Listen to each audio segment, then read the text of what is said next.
Hi Chaitan గారు. Hello madam. Chaitan గారు, diabetic patients ముఖ్యంగా బ్రేక్ఫాస్ట్, లంచ్, డిన్నర్ లో ఎలాంటి చేంజెస్ చేసుకుంటే, ఎలాంటి ప్లాన్ చేసుకుంటే వాళ్ళకి హెల్ప్ఫుల్ అవుతుందో ఈ వీడియో ద్వారా తెలియజేద్దామండి. ఒకటి గుర్తుపెట్టుకోండి, మన దగ్గర ఏ షుగర్ పేషెంట్ వచ్చినా డయాబెటీస్ రివర్సల్ కోసం వస్తారు కదా, వాళ్ళందరికీ మనం ఇదే చెప్తాం. డైలీ ఒక మీల్లో మిల్లెట్ ఉండాలి. ఒక మీల్లో మిల్లెట్ ఉండాలి. జొన్నలు, రాగులు, కొర్రలు ఏదో ఒకటి ఉండాలి. అది ఏ రూపంలో అయినా ఉండాలి.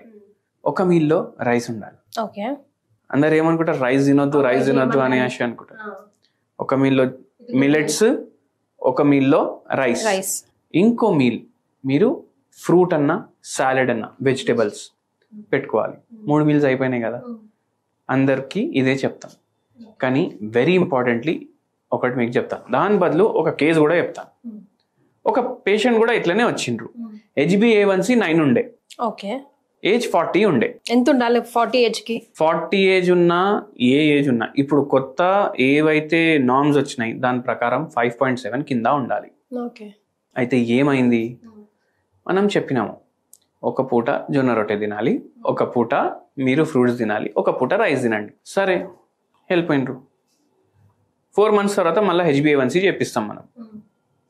మళ్ళీ 8 వరకే వచ్చింది. నేను అనుకున్నా 6 కిందికి రావాలనుకున్నా. 8 వచ్చింది. మనం అడిగినాం, ఏమైనా బయట తింటున్నారా అంటే లేదు. ఏమైనా ఎక్కువ ఆయిల్ వేసుకుంటూ తింటున్నారా అంటే లేదు. మళ్ళీ ఎందుకు ఇట్లా వస్తుంది అంటే మనం క్వాంటిటీ అడిగినాము. మనం ఫ్రూట్స్ నైట్ టైం తినమన్నాము. ఈయన జొన్న రొట్టె నైట్ తింటుండే. మళ్ళీ ఒకవేళ జొన్న రొట్టె నైట్ తింటే కూడా ఒకటే జొన్న రొట్టె తినాలి. ఈసారి 5 జొన్న రొట్టెలు తింటారు. 5 చాలా ఎక్కువ, చాలా టూ మచ్. అది నైట్ టైం. అయితే ఎందుకు అంత అంటే నాకు ఆకలి అవుతుంది, నేను కంట్రోల్ చేసుకోలేకపోతున్నా అని అన్నారు. అయితే వెరీ ఇంపార్టెంట్లీ ఏంటంటే మీరు ఏ ఫుడ్ తిన్నా దాంట్లో మనకు క్యాలరీస్ గురించి ఐడియా ఉండాలి. డెవలప్ నేషన్స్ ఉంటాయి కదా, US, UK, ఆడ చిన్న చిన్న పిల్లలకి స్కూల్లో నేర్పిస్తారు ఇది తింటే నీ క్యాలరీలు అనేసి. మన దగ్గర అది నేర్పియారు. కడుపు నిండాలనే చూస్తామే. కడుపు నిండా తిన్నారా లేదా అని ఆలోచిస్తారు అందరు. అవునండి, ఇక్కడ వరకు తినాలి అనేసి ఉంటది. జర లావు ఉంటే అరే హెల్దీ ఉన్నాను అనేసి అనుకుంటారు. అయితే అది ప్రాబ్లం. అయితే ఇక్కడ ఏమైతుంది, ఎక్కువ క్యాలరీలు పోతున్నాయి, ఇంకా షుగర్ పెరుగుతుంది. అయితే మనం ఏం చేసినాము, నైట్ టైం ఒక జొన్న రొట్టె, ఏ కర్రీ తింటారు తినండి, కానీ కర్రీ ఏదైతే తింటారు అది ఫ్రైడ్ కర్రీ ఉండొద్దు. బెండకాయ ఫ్రై ఉండొద్దు, పులుసు ఉండాలి. దొండకాయ ఫ్రై ఉండొద్దు, ఏదైనా పులుసు చేసుకోవాలి.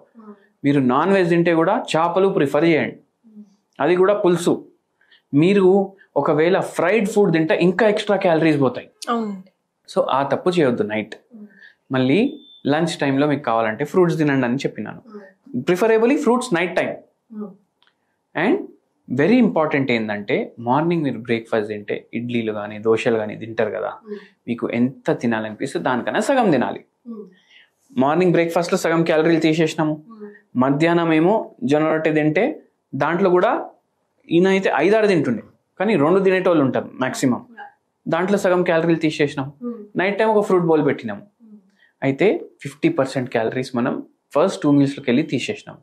ఫ్రూట్స్లోకి వెళ్ళి కూడా క్యాలరీస్ తక్కువ పోతాయి బాడీలో, అక్కడ కూడా క్యాలరీస్ తీసేసినాం. దాంతోపాటు హోమియోపతి మెడిసిన్స్ ఇస్తాము. అట్లా మనం పేషెంట్కి షుగర్ రివర్స్ చేస్తాము. అండ్ ఇదే బెస్ట్ డయట్ అంట నేను షుగర్ పేషెంట్లకు. ఇన్ బిట్వీన్ ఒకవేళ చీట్ స్నాక్ చేయాలంటే ఒకటి గుర్తు పెట్టుకోండి, రోడ్ మీద నేను పోతుండే నాకు బజ్జీలు దుకాణం కనిపించింది, అక్కడ నేను పునుగులు తినేసిన అనేసి నడవదు. ఎందుకు నడవదు? Full of calories, full of maida. మనం ఏమనుకుంటాం, పునుగులు ఏమో ఇడ్లీ పిండితోటి చేస్తారు అనుకుంటారు. ఆడు మైదా కలిపితే మనకి ఎట్లా తెలుస్తుంది? మైదా పిండి కలుపుతాడు, మీకు 30 రూపాయలకు ప్లేట్ ఇస్తాడు. మైదా పిండి కలపకుండా ఎట్లా ఇస్తాడు? అందుకే తినొద్దు. మళ్ళీ ఆయిల్ ఏది వాడతారు? వెజిటేబుల్ ఆయిల్ వాడతారు, అది తినొద్దు. అండ్ వెరీ ఇంపార్టెంట్లీ ఏంటంటే మీకు ఒకవేళ మధ్యలో ఆకలి అయిందంటే కీరా ఉంటుంది కదా బండి మీద, కొనిచ్చి తినండి. ఏమవుతుంది? ఏం కాదు, ఓన్లీ వాటర్ పోతుంది, ఫైబర్ పోతుంది, న్యూట్రియంట్స్ పోతాయి. అవునా కదా? క్యాలరీలు ఎంత, ఒక చాలా 5% క్యాలరీస్ కూడా ఉండవు దాంట్లో. సో అట్లా చేయండి మీరు. ఇట్లా చేసుకుంటా మనం క్యాలరీస్ తగ్గించుకోవచ్చు. అండ్ డయాబెటిక్ రివర్సల్లో కూడా హెల్ప్ చేస్తుంది అనమాట. అండ్ మీకు హోమియోపతి తీసుకుంటే రివర్స్ అవుతుంది డయాబెటీస్. అంటే ఓన్లీ మనకు కంట్రోల్ అవ్వడం కాదు, రివర్స్ అవుతుంది. అంటే మీ బాడీ లోపటి నుంచి డయాబెటీస్ పోతుంది, ఇంకా శాశ్వతంగా పరిష్కారం అవుతుంది. రైట్. అంటే జనరల్ గా చైతన్య గారు ఆకలి ఎక్కువ అవుతుంది షుగర్ పేషెంట్స్ కి అని అంటూ ఉంటారు కదా, మరి ఆ క్రేవింగ్స్ ఎట్లా అండి కంట్రోల్ చేసుకోవడం? చూడండి, మన మైండ్ అన్నిటికన్నా స్ట్రాంగ్.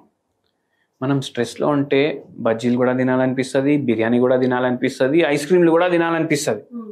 కానీ తినకండి. ఎందుకంటే అన్నిటికైనా ముఖ్యం అంటే ఏంది మనకు? మన హెల్త్. మన హెల్త్ మంచిగా ఉంటేనే మనకు ఏది కావాలి అది మనం తినొచ్చు.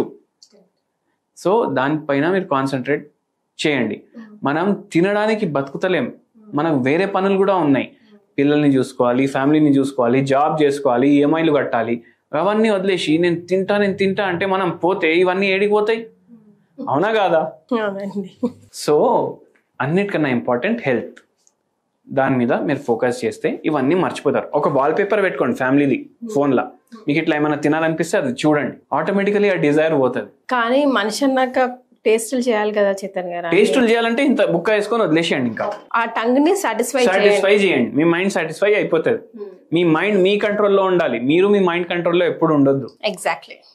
So healthy eating is like very important. అందులో మెయిన్ మీరు చెప్పేది ఎప్పుడైనా క్యాలరీ కౌంటర్ ఉండాలి కంపల్సరీగా అని అంటారు. హెల్దీ ఈటింగ్, క్యాలరీ కౌంటర్ ఉంటే సగం రోగం మన దగ్గరికే రాదు, వచ్చినా పారిపోతుంది.